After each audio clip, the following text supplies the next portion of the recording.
Hey, I am excited about tonight. Let me see if I can fix myself up a little bit. I'm excited.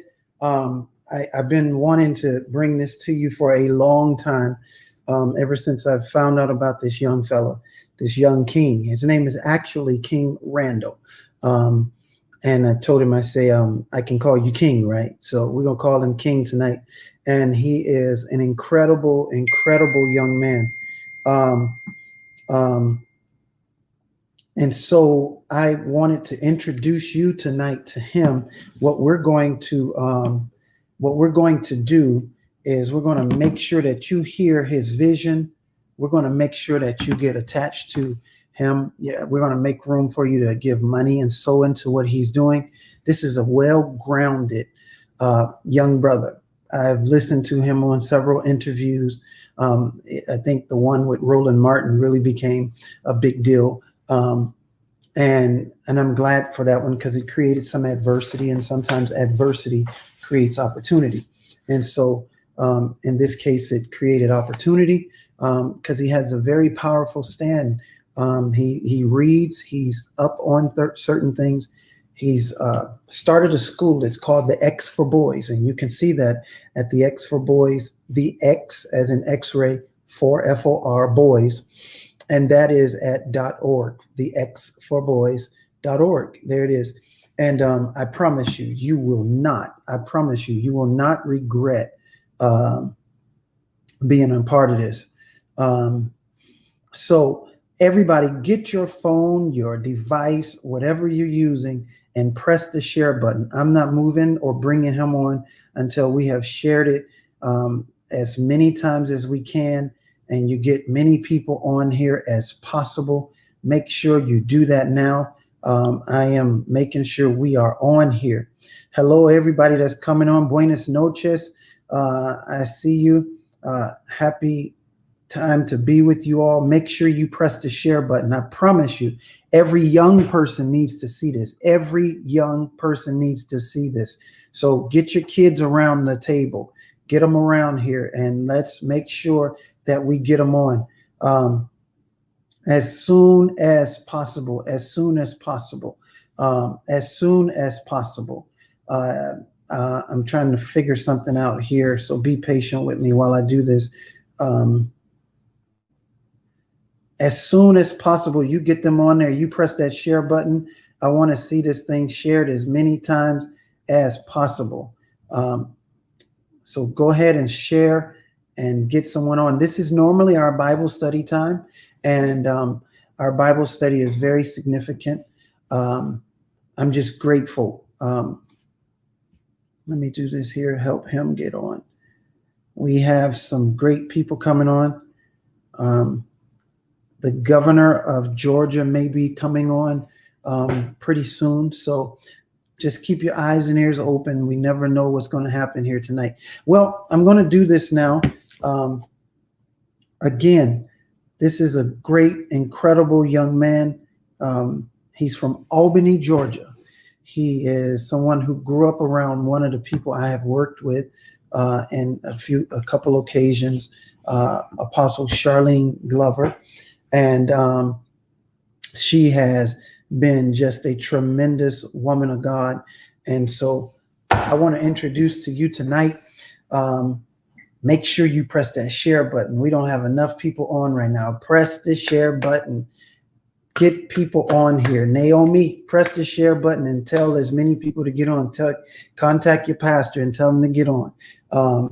Yep, go on and press that share button. Lillian, get David on this. Make sure David is here. Greg, invite everybody. Romney, y'all get everybody. I see you on here. I see you. Get everybody as you can. This is incredible time. This is an apostolic time. It is something that I really want you to get and capture. All right. So I'm going to bring on with me, or you can go to B. Dwayne Harden TV and share. That's right. We got YouTube going, and we have this. And I hope that King Randall has also shared it on his resources as well. But irregardless, we're here to help him. So press the share button. Share, share, share. Now, I'm going to introduce to you and we're going to have a good time talking back and forth. King Randall. King Randall is in Albany, Georgia, as I forestated. He runs the X for Boys. He's been doing this, I believe, since he's been 19 years old. Incredible history. He's been in the Marines, and we'll talk about some of this as we come on. Hey, bring on King Randall, and let's do this. Hey, King. Hey, what's going on? I'm glad to have you here, and we applaud you. If there was hand claps going on, we would be clapping hard and giving you. I've been preaching Randall King for over 40 years, right? So I started. Really? Yes, I started when I was 8, and Wow. and I'm 55 now, so I'm kind of up there, and so I have come to this place today to where I understand the gospel more clearly than I did when I was your age. Yes, Now, sir. when I was your age, I was trying to get everybody to heaven, Mm-hmm. and at this age, I'm understanding that kingdom must operate here in the earth, and we have to take dominion. Yes, sir.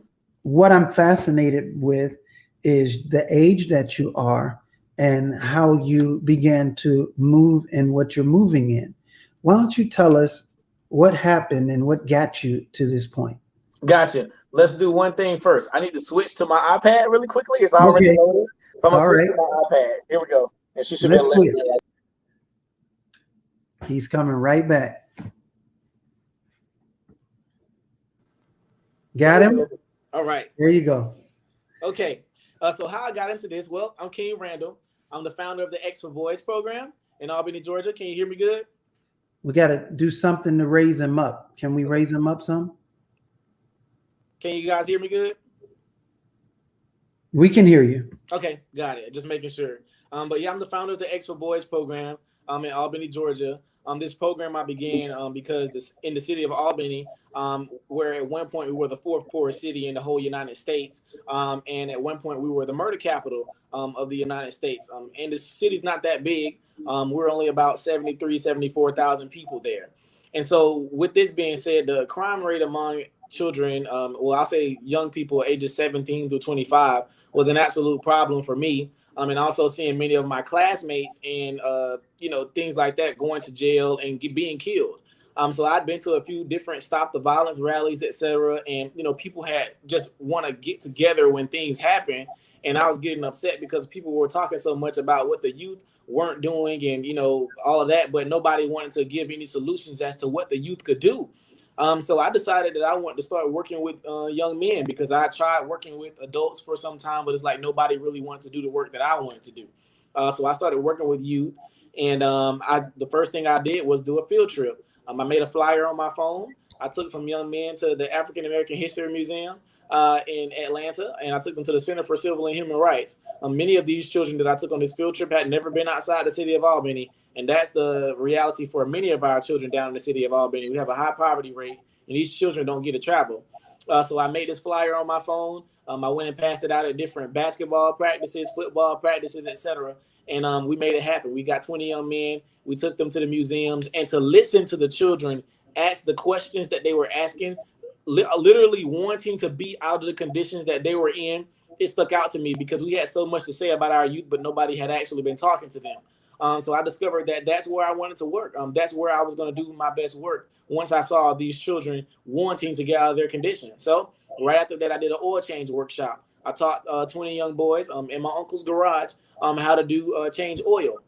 And I gave them all certificates, etc. And to hear the parents call me, especially for some of the children who weren't academically inclined, for the parents to call me and say, they want to frame up their little certificates and stuff like that because they're gaining the sense of self-confidence, because they feel like they're not worthless anymore. Because a lot of children that go to school will feel like, they'll start saying I'm not smart, etc. because, they don't make good grades. I'm just like, that doesn't mean you're not smart. And that doesn't mean just because he make all A's, that means he's smart. That just means he might be a little better at school than you, or he can just remember his work a little bit faster than you. I'm like, but that has nothing to do with whether you're smart or dumb or anything. That's just schoolwork. But because you may know something that he doesn't. But that doesn't make you smart or dumb.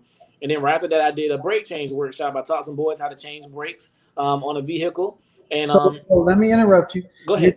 You're doing oil change. workshops, Yes, sir. break change workshops. Hmm. Now, where did you capture all of this? I know a little bit, but I need you to tell them. Yeah, what did I learn? Yeah. I learned from my former stepfather and a lot of other things I learned from YouTube.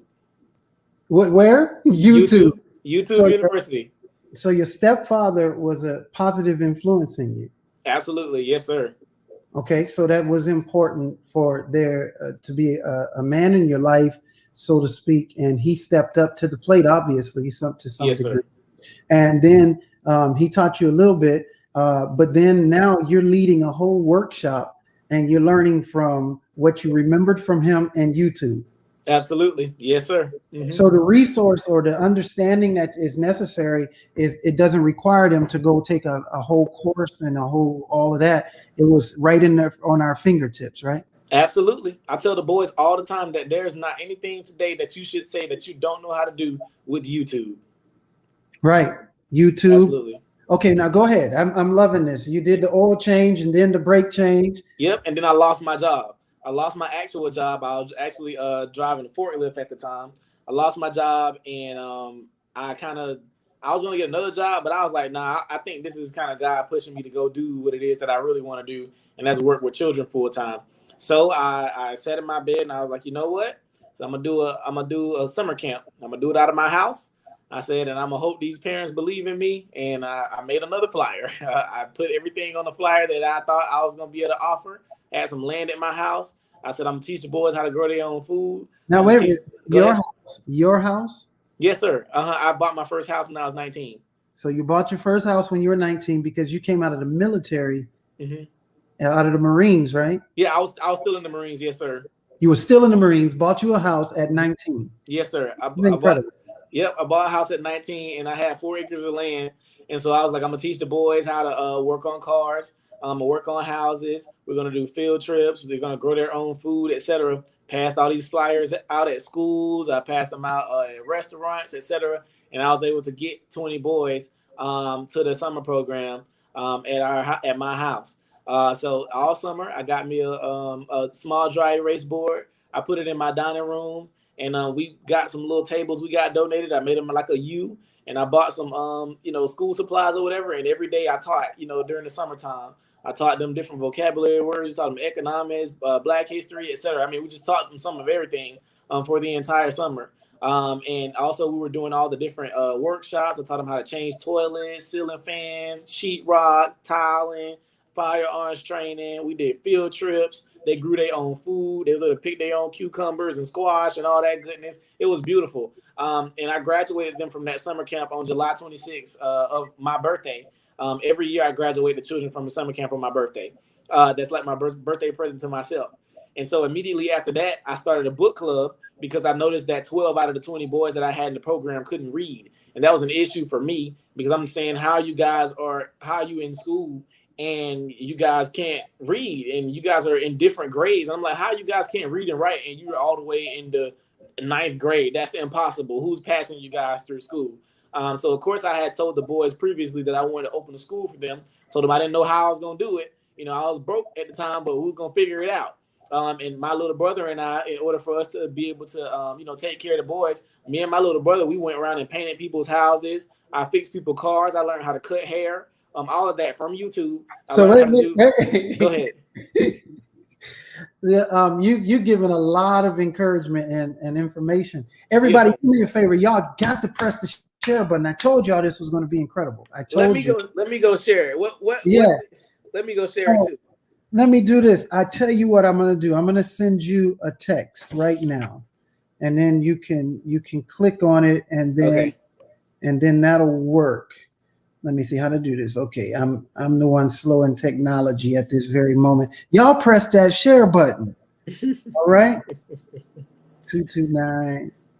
This is something that everybody, while you're listening, and we'll get into this a little later, but we're depending upon a government to help us when we have to figure out how to help ourselves. Mm-hmm. We've got to do that. Okay. Here, I'm going to send this to you right now. All right. Okay, hold on. I messed up. Okay, there you go. Copy link. Y'all send this to people, send it out. There are kids trying to figure out their destiny. They sitting in front of a game and don't even know how to spell. Help Yeah. them. Let's do this right now. Did you get it? Yes, sir. Just got it. Okay. So everybody, while he's doing that, please press that share button. I'm serious. I'm gonna bring my great brother on pretty soon, Robert Stearns, and like I told you, um, some more are coming on. Did you get it in? Yes, sir. I'm sharing it now. Okay, great. So everybody, press the share button. Get old folk and young kids, especially those who are aspiring for business. I need to send this to my granddaughter. I don't know what I'm thinking. Yeah, I'm gonna do one more shot. I got both pages. I'll do the X for Boys page and my King Randall page. Okay, good. Let me see here. All right, there we go. All shared. Okay, you all shared. Yes, sir. Let me see here. Hold on 1 second. Let me get this out.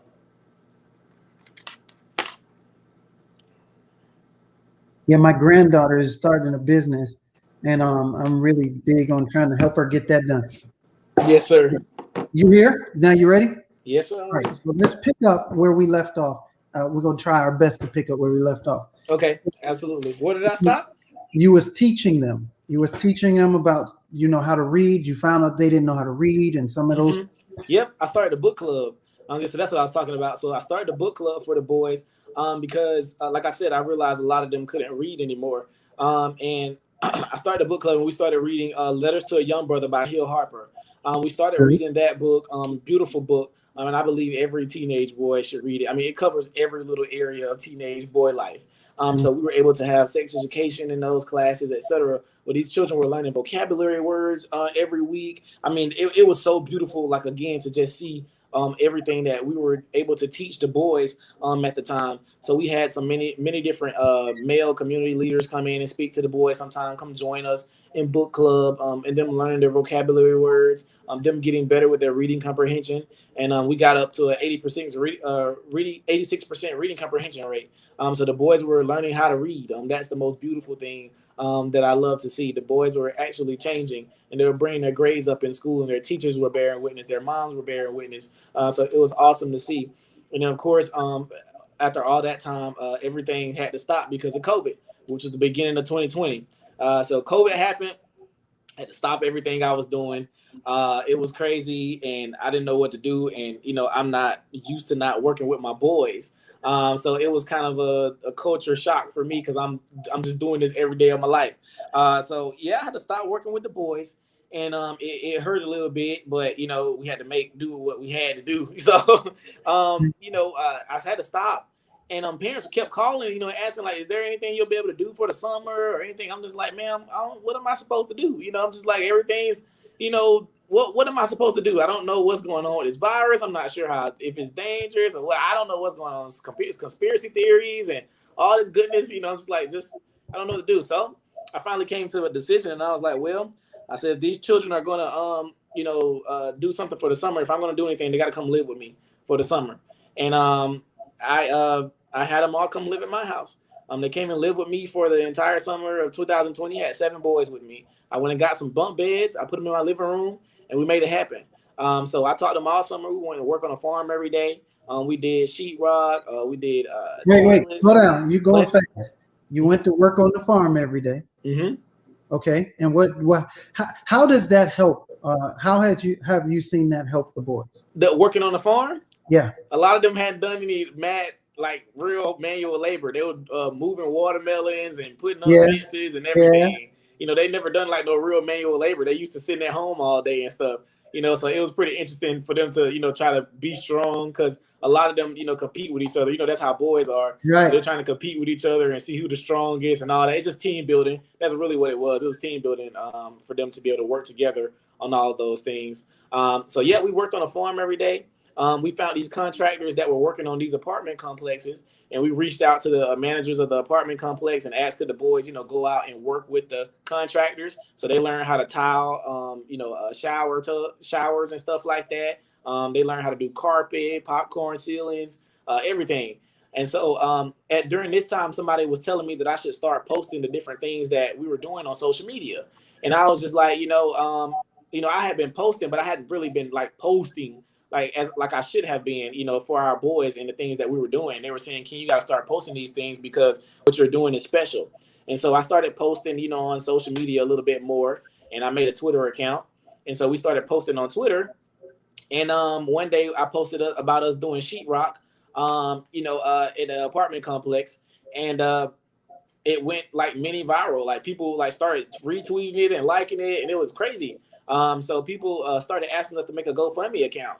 So I was like, okay, because I had been saying I wanted to open a boys' school anyway, and they were like, you guys should make a GoFundMe for what you're trying to do. So I made a GoFundMe account, and we raised like $20,000 like the first week of the GoFundMe being up. And so I started building shopping. I was like, well, boys, you got enough for a down payment. So I said, let's go building shopping. So I was, riding around the city, looking on different websites, etc. And we landed on this one building on Dawson Road in the city of Albany. And we made a promotional video about this building, etc. So things didn't fall through with it. I mean, things didn't happen that we wanted to happen. We didn't raise the amount of money that they were asking. It was becoming unrealistic for us with that building. But somebody reached out to me and was like, "Did you call the school superintendent?" And I was like, I didn't even think about that because he and I are really good friends. So I called them and I said, "Hey, do you guys got any old schools y'all not using anymore?" Because I'm not scared to ask for nothing. So I was like, "Y'all got any old schools you guys are not using?" And they were like, he said, "Well, we got 3 buildings up for demolition." I said, "Oh, really?" And he was like, "Would you like to come tour one of them?" I said, "Sure, absolutely. I want to come tour one of them." So I toured one school on the east side of Albany, Georgia, where I served the most children, right by the projects, right on that side of town, where the children need us the most. I toured this school building, and what was so beautiful was it's 36,000 square feet, 25 classrooms, sits on 11 acres. It's a cafeteria, library, etc. It hadn't been used for 2 years. And then one thing I noticed about this school when I pulled up to it, me and that school actually have history. When I was in the 4th grade, I won my school spelling bee at my school, International Studies. And for us, of course, after you win the spelling bee, you have to go to the county bee. So my county bee was at this school. Wow. And I lost the county bee. I spelled ratio wrong. I was in the 4th grade. I spelled ratio wrong, and I was livid about this. I was highly upset. I never wanted to go back to that school. And so after they stopped using it for a school building, they used to use it to, give people their high school transcripts and things like that, like kind of like an office building or whatever. Mm-hmm. So anytime I had to go there for anything, I hated it. And so when I went in the cafeteria, it had been so many years. I looked and I said, I remember this cafeteria. This is where I lost my spelling bee at. And here we are, got the keys to this school now. And I said, that's sweet victory for me.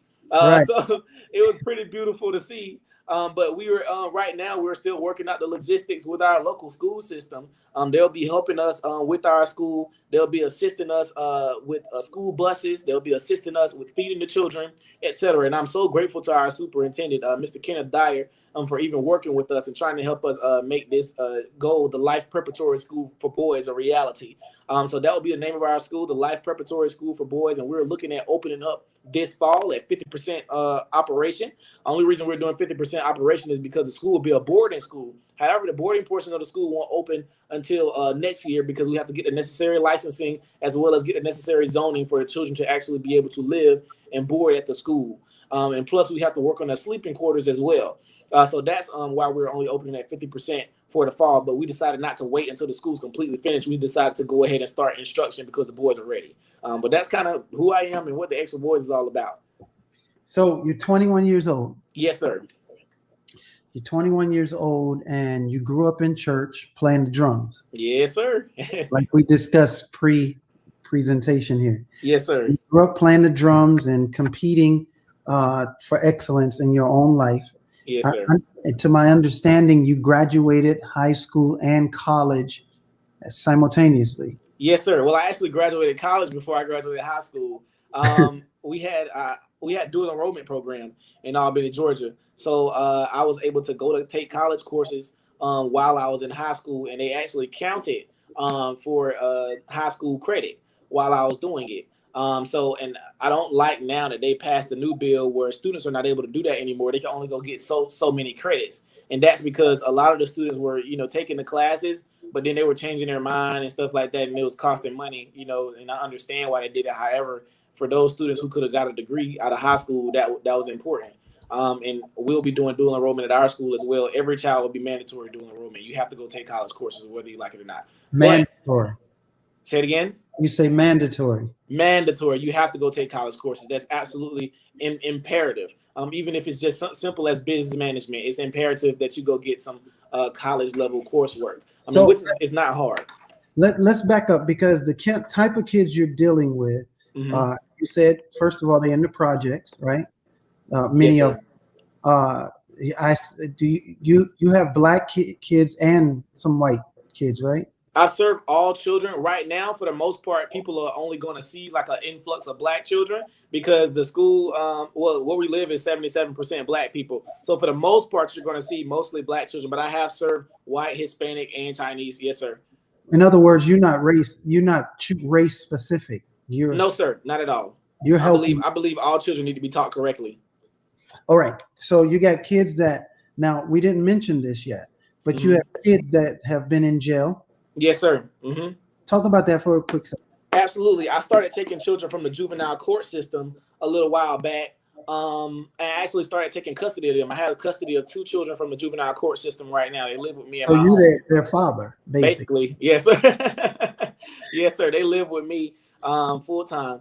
And it's been beautiful to see. We have a 0% recidivism rate. Every child that's come to us from jail has never been back.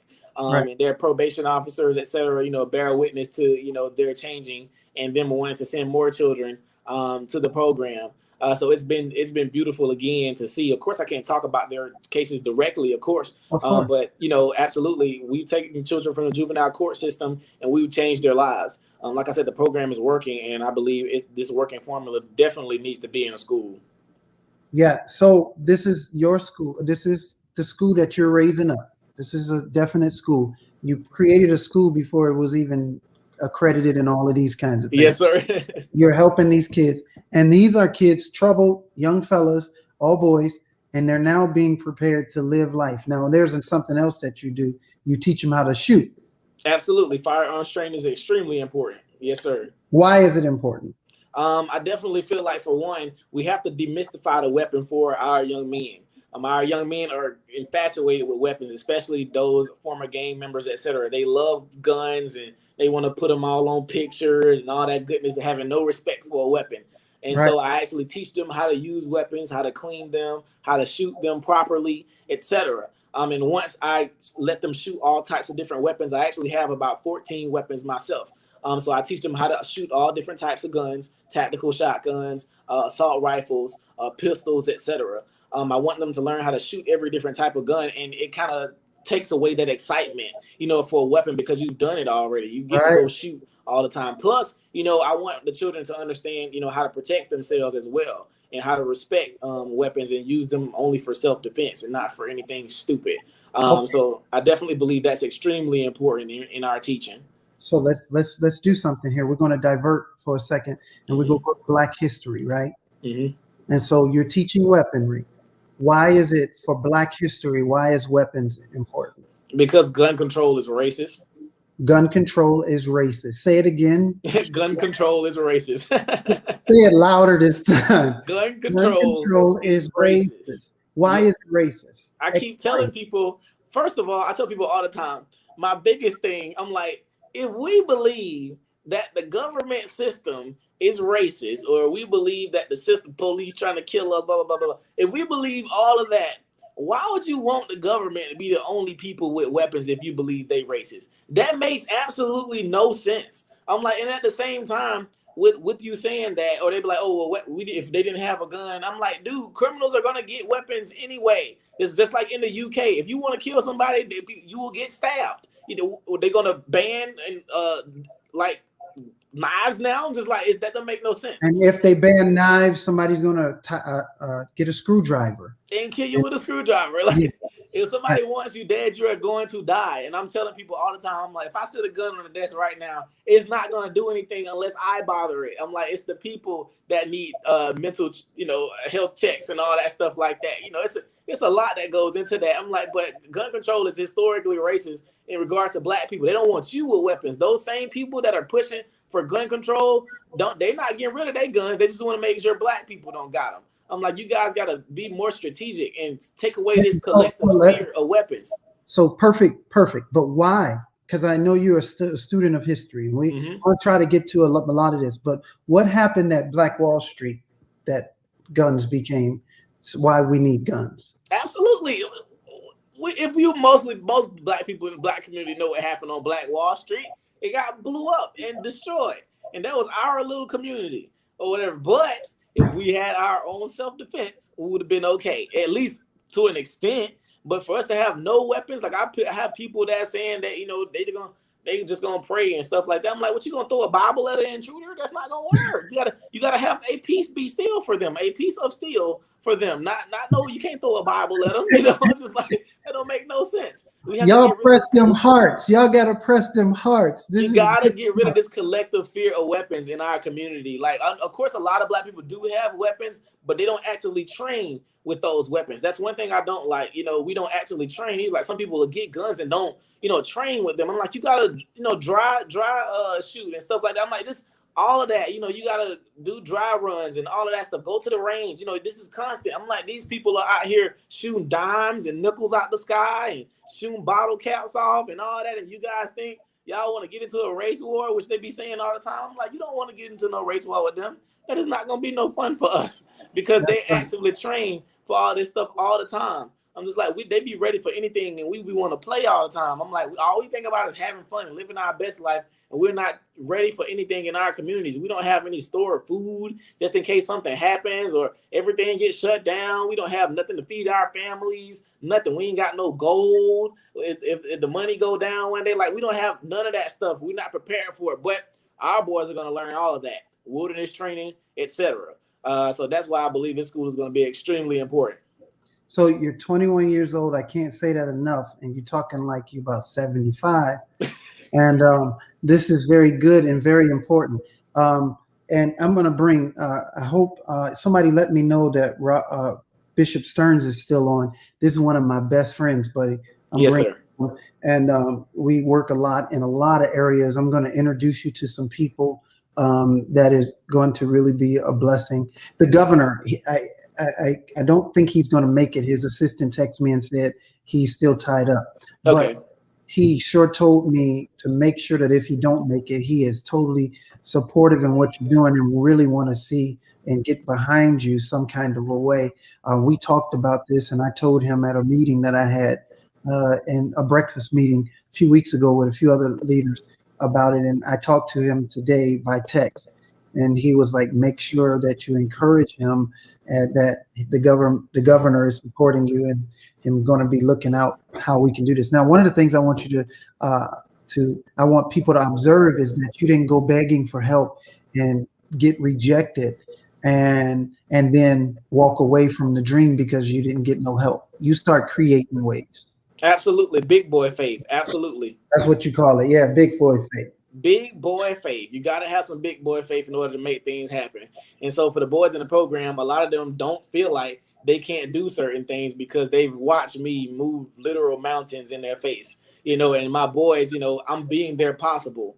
Because a lot of our youth don't go do anything because they never get to see possible with their own eyes. They'll get to see it on TV and or in NFL players and rappers, etc. But they don't get to see their everyday, you know, black men in their community making something happen. And especially, you know, seeing, you know, how all these people are telling us everything that we're not capable of or who's holding us down, etc. No, me and some teenagers are going to go show you how to go make it happen. You know, and I'm just like, that's what we're going to do. We're going to do work and we're going to make it happen. We just purchased some land for the boys as well in Albany, Georgia. We purchased 40 acres of land on the south side of town. And on the south side, there's a food desert over there, etc. We'll be growing our own food. We'll be making things happen for our boys. And I hadn't even made that announcement yet about that land we just purchased for the boys. So this is exclusive. This is exclusive. You're the first person to hear about it. 40 acres of land. 40 acres. Yes, sir. For farming. For farming, yes, sir. Also, we'll be doing wilderness training out there. We want to put a fresh food market over there because, again, like I said, it's on the south side of town where it's a very impoverished neighborhood over there, and there is no grocery store at all over there. So we want to put our own fresh food market out there, and we want to make sure the boys are being able to run it. They want to make sure the boys are growing their own food and being able to feed their communities. I want the boys to see that you can take care of your community. Because just like I told Mr. Rowland, I understand you believe in politicians and voting, etc. I understand that it can help. But ain't no politician go buy this school for us. Ain't no politician go and buy this land for us. No politician is going to help us open up this fresh food market. No politician is going to help us open up this school. No, we got to make this happen. That's something we got to do. Even if everybody can pay attention to what he said earlier, when he said he was friends with the superintendent, but the superintendent, knowing that he's doing this, did not volunteer anything to him.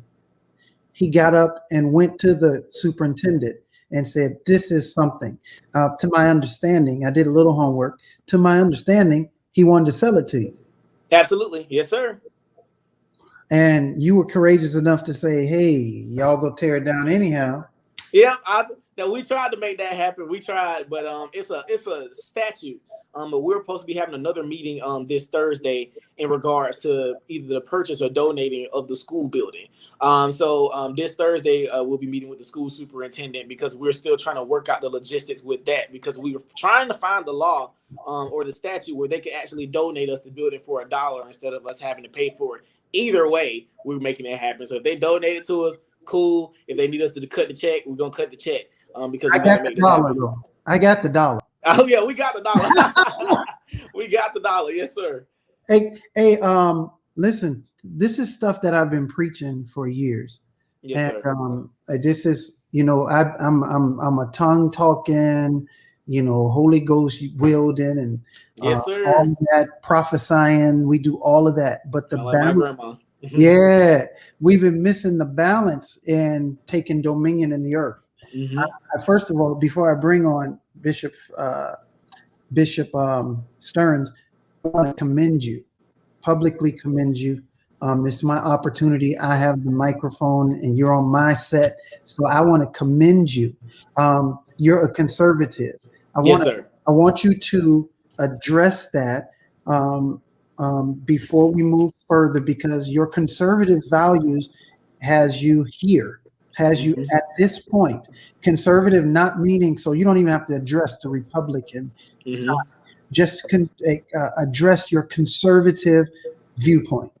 Absolutely. Well, I know for the most part, a lot of our people kind of get turned off by that word because of what the media has pushed out in regards to that word, or they immediately equate that with being a Republican. I'm just like, I'm an independent. I have nothing to do, with being in either party. I'm pro what's best for our community. And when I say conservative, I tell people all the time, I'm like, most of us are conservative by nature. Once I started explaining these values to them, they're just like, oh, I don't disagree with that. I know you don't, because this is what you are by nature. You believe in conserving your family structure. You don't believe that children need to be being taught these transgender ideologies or changing their gender as a child or allowing them to make these decisions. You believe that, men should be taking care of their communities. You believe that women should be nurturing their children. All these things. I'm explaining all this. You believe in one second. Family. Hey, stop 1 second.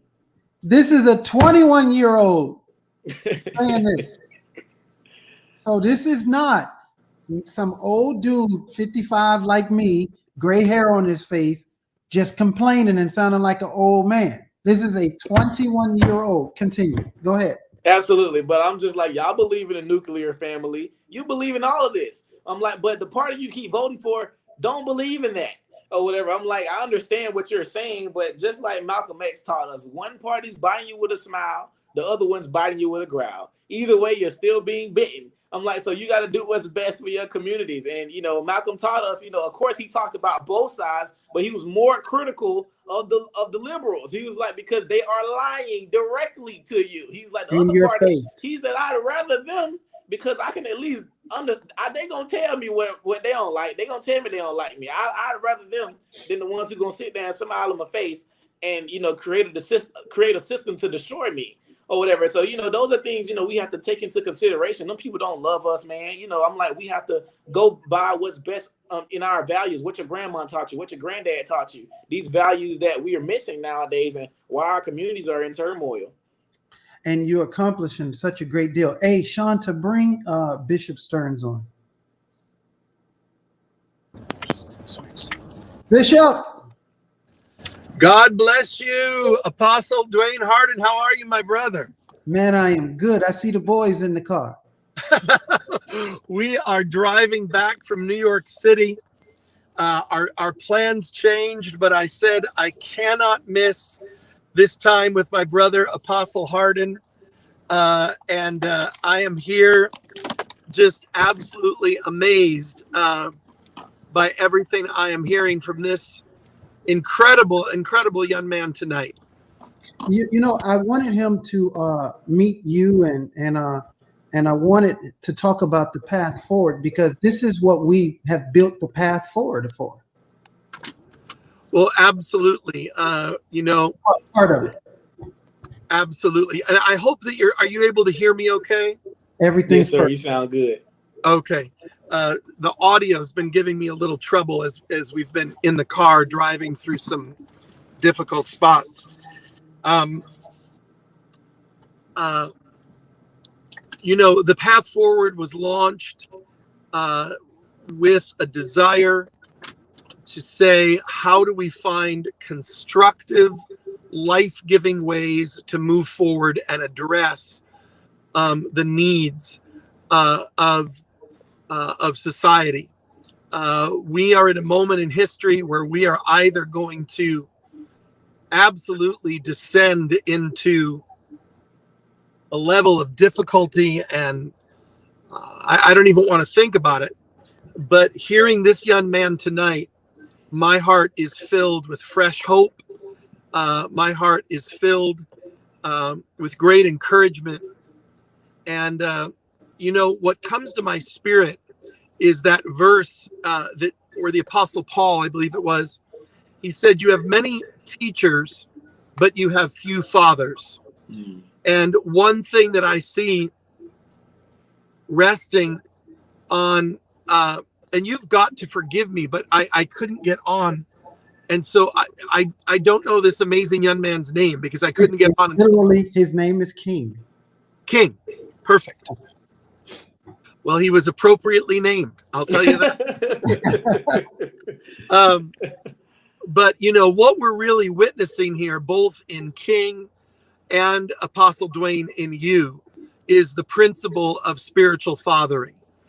You know, we can have 1,000 teachers, but there's something different about when you move in a fathering spirit, and it releases that fatherhood of God, which builds, you know, God's kingdom. So I'm all in. I want to find out how I can serve what you all are doing. Anything that is at my disposal is here to strengthen and to encourage. I'm just so honored to be a part of this evening, and I want to do everything that I can to be a strength and to see King's voice amplified across our nation in this generation. Here's what I'm planning to do. I'm hoping we can get him on the path forward. I think we have the time for that. So we can let that tribe hear Absolutely. Of what King is doing. The other thing is, I want to take a trip. I'm going to take a trip down there pretty soon. I just needed to make a connection. I'm going to go raw and show up with him, take him to lunch, and he's married. You're married, right? Yes, sir. Mm-hmm. I'm gonna take his wife to lunch and whatever I can do to help him feed some of the boys. But how about we plan a trip and all of us go down to Albany one day soon and just invade the property and share the, you know, however we can be a resource to them. And number two, Bishop, if we can make it possible to take this young man to Israel. Well, first of all, count me in on the Albany trip. Just let me know the dates, and I'm there. But you know, everything that King is moving in really flows out of our Judeo-Christian heritage. That's right. And it flows out of and you know, King, I'm you know, you don't know me, but I've been raised in the church, lived my whole life in the church, but really my ministry came alive when I took my first trip to the Holy Land, and I stood in Jerusalem, and it dawned on me that that I had been introduced to a white Jesus, but Jesus was not white. He was not Republican. He was not Democrat. He was not, Jesus was Jewish, and he came to reconcile us to the Father. And I realized that all of these different groups wanted to co-opt Jesus. So today we've got the Baptist Jesus and the Pentecostal Jesus and the social justice Jesus and all these Jesuses. And I said, and it changed my life, that trip to the Holy Land. So what I'd like to do tonight, in honor of Apostle Dwayne Hardin, who I believe is one of the great statesmen of this generation. I believe he is one of the great spiritual diplomats. Is King, I would be honored to scholarship you and invite you, all expenses paid, to our next trip to Israel. Absolutely. You would come as my guest in honor of Apostle Dwayne Hardin, and that would be my honor to introduce you to the land of the Bible. Absolutely. As long as I can have a +1, yes, sir. Wow. So Bishop, thanks. You got any questions for him? I mean, what do you want to? I mean, you've heard a lot. He's a history buff. He's studied. He's checked out Malcolm X. He can talk about Martin Luther King, and he can talk about Jesus, Yeshua. He can talk about various things. He's got clean perspective, and again, he's 21, and this is not something that your son is close to 21, isn't he? My oldest son just turned 18. Yeah, he's 18. This King had a school at 19. Incredible. So any questions you have that you think would be beneficial for those listening to tap into? Well, I just think, that, and I'm sorry, we're navigating this craziness here, but I didn't want to miss the call. So my son is going to take over driving, and we're got all this happening, having to fuel up and all. So my apologies, but it was either miss the call or have the craziness in the background. So forgive me. What just comes to my spirit, honestly, Brother Dwayne, and to all those on the call, I just want to honor everybody on this call. I just want to honor the pastors, the prayer warriors, all who are here. What comes to me is the need, honestly, for a prayer shield around King. That we really need to have those who really know how to pray begin to cover him in prayer. And just because the eloquence that God has blessed him with, King is a danger to the forces of darkness. He is bringing light. He is bringing clarity. He's bringing the report of the Lord. And so I just want to encourage all of us to pray for him, to support him, to surround him. And, Apostle Dwayne, I'm sure that you and others we've seen so many who start out so brilliantly and then are shipwrecked. That's right. Because the Bible says in the multitude of counselors, there's wisdom.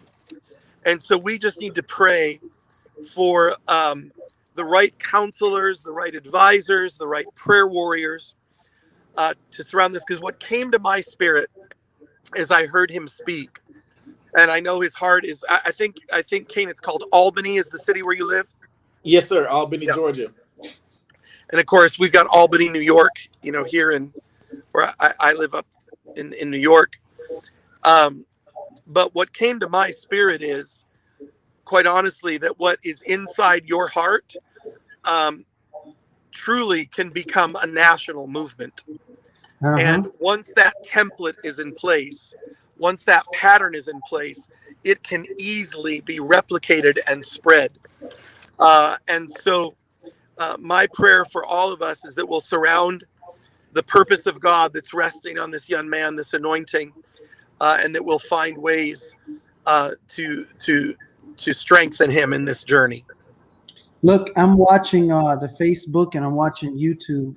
I want everybody that'll make a commitment, put that one finger up to pray for him while we're doing this, according to the instructions of Bishop Stearns. We're going to make that a commitment to pray for this young man, King Randall. King Randall. We're going to make a commitment. Bishop, he's already been in the Marines and came back home.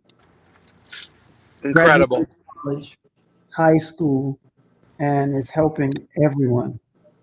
Yes, they are suppressing the live. I've had my lives kind of compressed, but everybody, I'm looking at people, they're saying they're going to pray. They got you covered, team. Yes, sir. I definitely appreciate you all. Absolutely.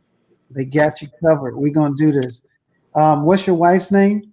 They want to know. I'm going to pray for your wife, too. Her name's His wife's name is Queen. Queen. There you go. Her name is Queen. What's her name? Queen. Queen. Her name's Londi. Londi. Okay. So everybody keep King and Londi, Queen Londi in prayer. And we're going to do this. So King, stay with me for a second, Bishop, if you can. I can stay for just another moment or two, Apostle Dwayne, and then I'll have to dip out in a moment.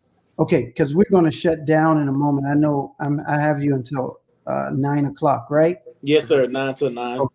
So what we're going to do is, do you have any last words? Because I'm going to receive an offering for you in just a second. Yes, sir. I always end every broadcast with a quote from one of our local rappers. His name is Cantrell. He says, "Obstacles are optical illusions. They're not really there. Jump high anyway. Jump high just in case." Jump high just in case. So incredible. Everybody, I want you to do me a favor. And I only wanted you to stick with me for a second, Bishop, because I want you to confirm with me this is a worthy cause. I'm going to ask for 20 people to give me $100 tonight. 20 people to sow a $100 offering.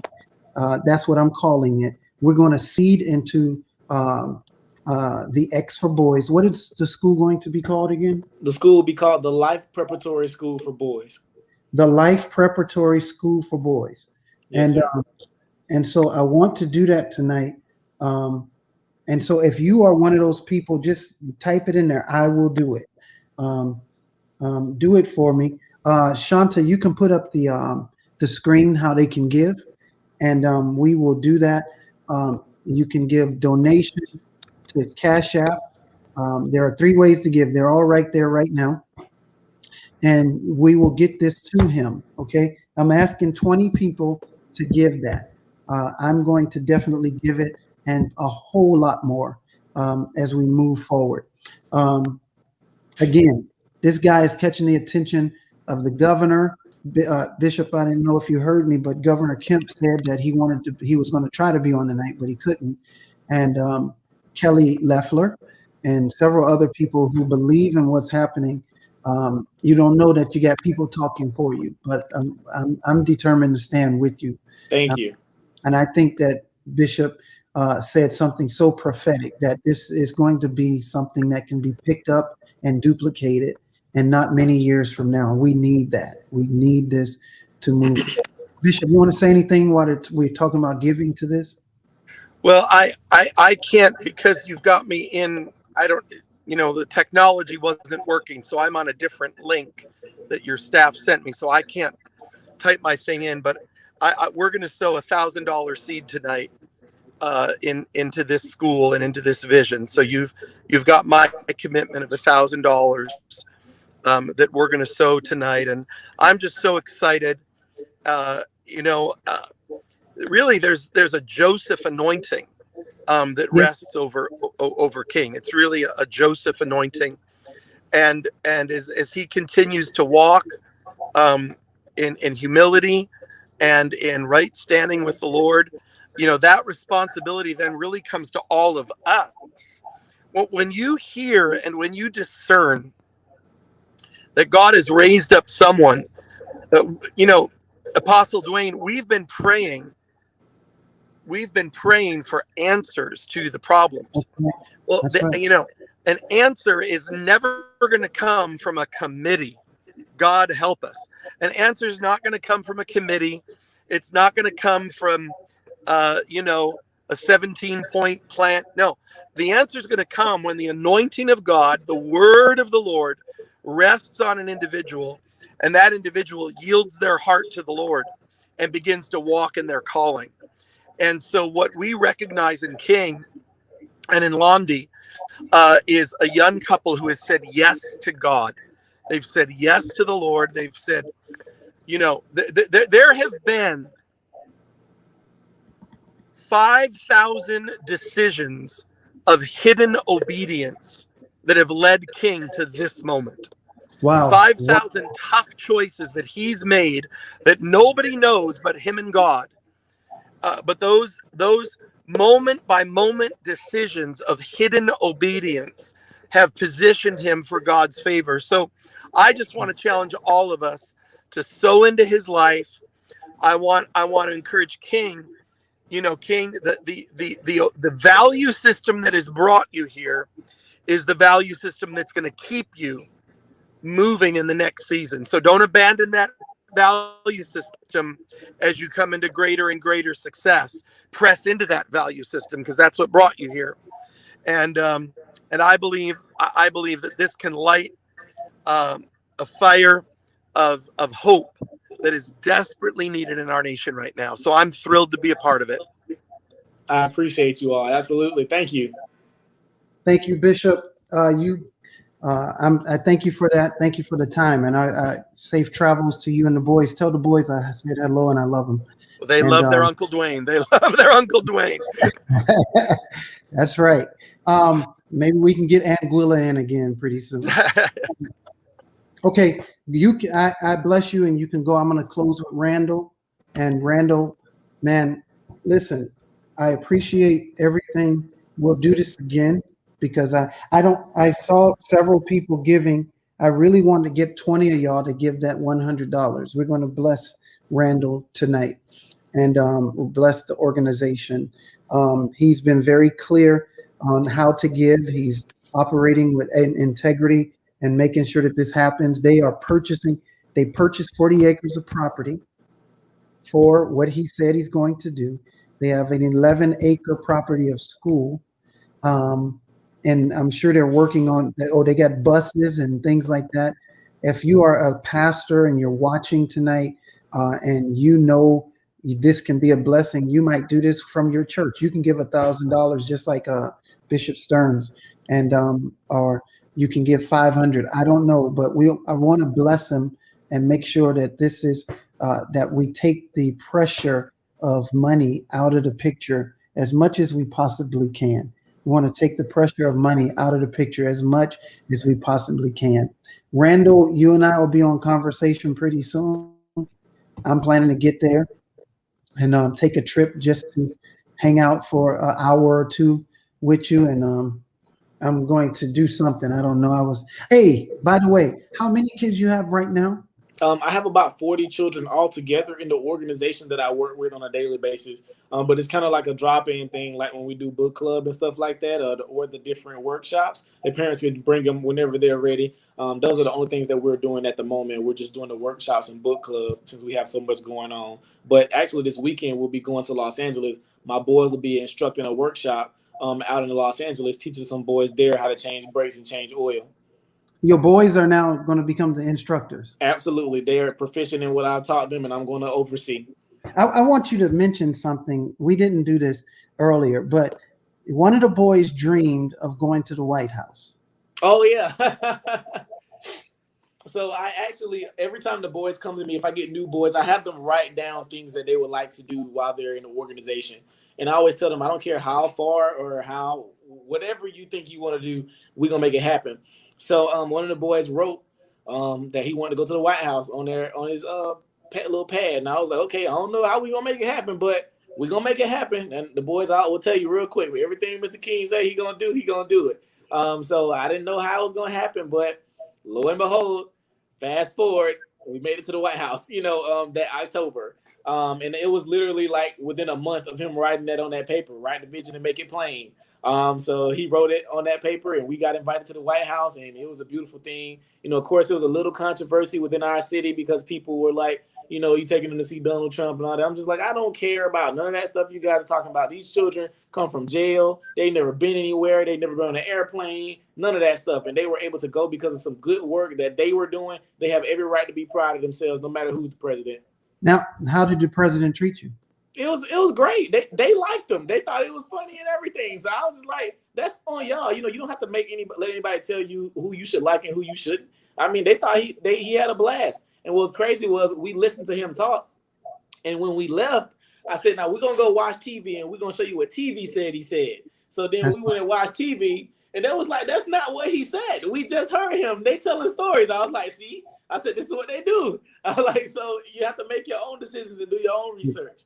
I'm glad I was able to recall that because a lot of people, I've been with the president, former president, Donald Trump, President Trump, at least 5 different times. I spoke at one of the events and I was criticized for it and even had threats and death threats and all that kind of stuff coming. And I'm not here to try to, talk about that. That's not important. I have a nice weaponry in my home. So, and that goes with me on a day-to-day. So I'm not worried too much about any of that. But the whole thing is people just did not understand that there is a bunch of propaganda and it's a design to kind of keep people back. And and that is a phenomenal thing that your boys can dream and that there's something inside of you that pushes them to get to that next place. Hey, everybody, again, I want to give him a great seed tonight. We're going to get him off. He's been on overtime. This has been about a good hour now because we didn't start till about 8:06. And so, King, we appreciate you. I'm trying to make sure I got everything that I wanted to get for you. But yes, everybody support this gentleman. And that's what I want to do. I want to donate some books to you. I'm going to get some. And the books are called A Tale of Three Kings. Yes, sir. The mailing address is on the website as well. We'll get you. Cecilia, make sure we get him. It's 20 books. Would that be good? Yes, sir. That's perfect. Yes, sir. So we'll get him 20 books and we want them to read it. This is going to help you and your guys a lot. This book is going to be incredible. Absolutely. All right. Everybody, Shanta, you can put me on. I'll call you in about a few minutes. You got some time in a second? Yes, I'll be traveling somewhere in a second. So yes, sir, you have time to call. Okay, I'll call you after this is over, okay? Yes, sir. Bless you. Hey, Father, we bless King. We bless his home. We declare your safety over his life and over his family. Father, in a generation, you raise up people to do incredible things, to slay giants. And the system has become a giant. And there was a young person who stood in the cut and said, I'm willing to slay this giant. So, Father, we bless him now. We declare your peace. We declare fortitude upon him and his wife, his family.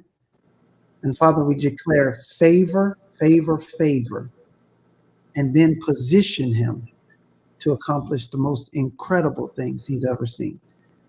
In the name of Yeshua, Jesus, we pray. Amen. Amen. Bless you. All right. Have a good one. Everybody, I know this has been phenomenal. I hope you've been encouraged.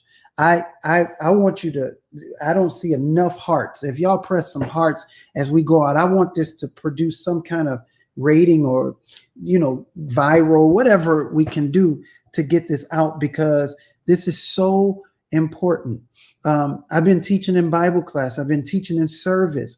And a lot of people just lock into one perspective. And that perspective being that you're being political or you're being this or that and the other. But I do understand the principle of the kingdom. I can't say I've captured everything, but I am on that path. And what I want you to do is make sure that you understand how we do this. Now, How we spread this is you press the click on the likes and the hearts. Please like this. Please like this. This will help boost this. We have been, hate to see my little collar messed up, but we have been, I don't know the word, censored a little bit, but we can push through that with everybody pressing the likes and the hearts. People don't want this message out. They don't want you to know that you can get up on your own feet. They don't want you to know that if we want to educate, we need to do the educating ourselves. President Biden is not going to do anything. Vice President Kamala, they're not going to do everything. Everything's going to be a political move. Even where President Trump is concerned, and he did a lot, but it was still political moves. This has to be about us making decisions to empower ourselves. And it's not to separate yourself as Black liberated people or white free people or Latino, whatever. All of that matters not until we wake up and build. And it's time for us to do such. I am so thrilled. There are young people that are waking up to their potential. There are young people becoming real estate agents, seeing the possibilities. This young man, 21 years old, already developed a school in a very impoverished city. These things are there. We have got to tap into our greatness, our godness. We've got to tap in. It's like all I've been preaching, this young man is becoming, and probably hasn't ever heard one sermon from me. And I've been preaching for years and decades on this topic of rising up and having dominion. I know it's so simple for us to lock into the Bible said that there would go be this and this was coming, so we might as well accept it. It's not a matter of accepting it when you have the power to change it. We do by operating and being as him. I'm believing God that it's not over. I'm believing God that within less than a year and in fact, he told me we had less than 2 years to tap in and make some changes. And I'm believing that we're going to see more King Randalls and more people rising up. Not just 21 years old. There are some of you that might be 65. It's time to rise up. Don't just be excited for the 21-year-old. Wake up, get up. There are some others, 30, 40. You thought you lost your juice. If you're not fired up today, if you're not inspired or ashamed to get up and ashamed enough that you will get some energy and get to moving, then I don't know what can do it for you. We didn't quote, I don't believe, no Bible scriptures tonight, but we saw the Bible in motion.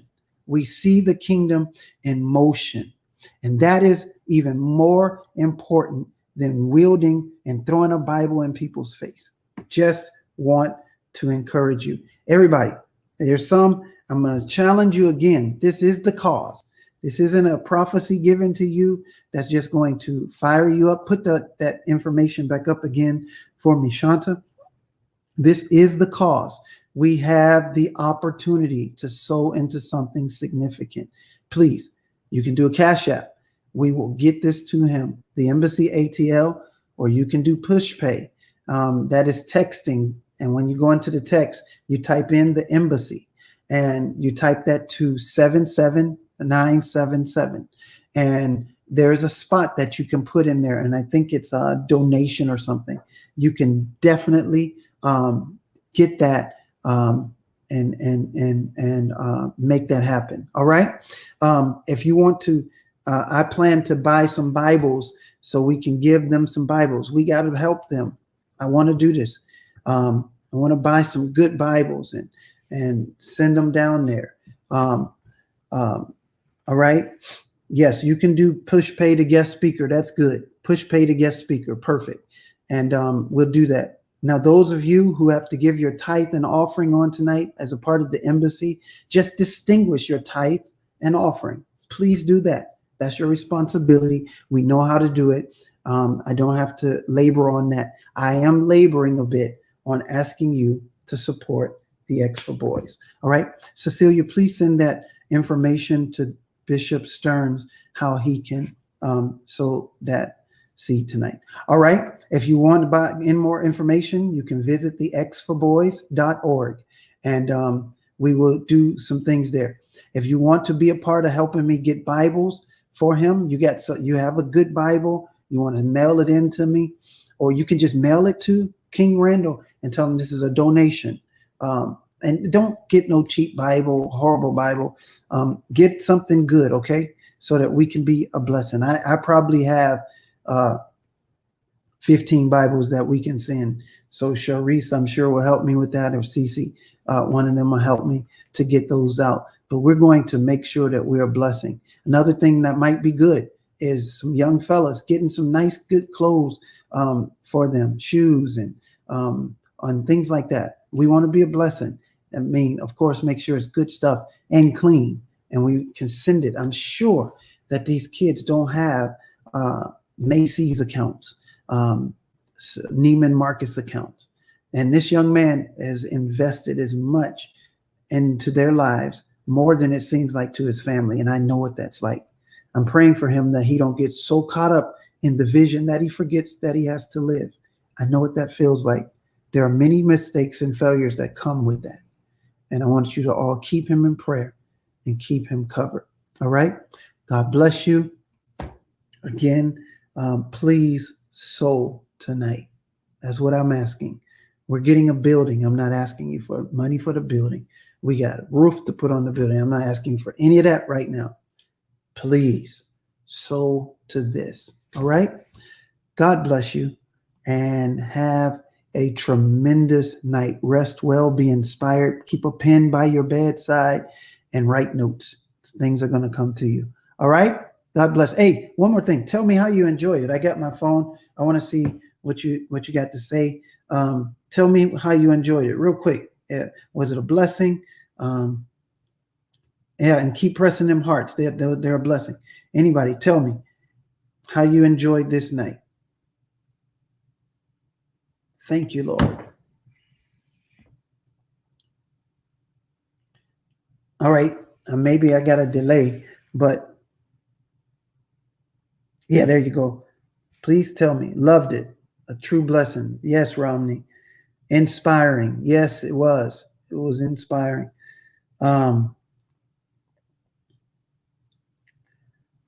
Blessings. Alfreda Parks. So motivated. Yeah, Cece, it's time. We got to be doing this. He is phenomenal. Mother Doris, thank you so much. Compelled to do more. I see you, Greg. Y'all coming through. Yep. Blessings, Christian. She's sending blessings to him. Great insight. Love to see the manifestation of Yah in the earth. This was great. Yes, it was, Will. Super confirming and aligned. Yep. And I know the city of Albany well. I love it. Great inspirational word, helping people. That's right. Listen, that's what we do. We do it without bias. It does bring hope. Mother Doris, that is so powerful. It brings hope that everything ain't falling apart. Amen.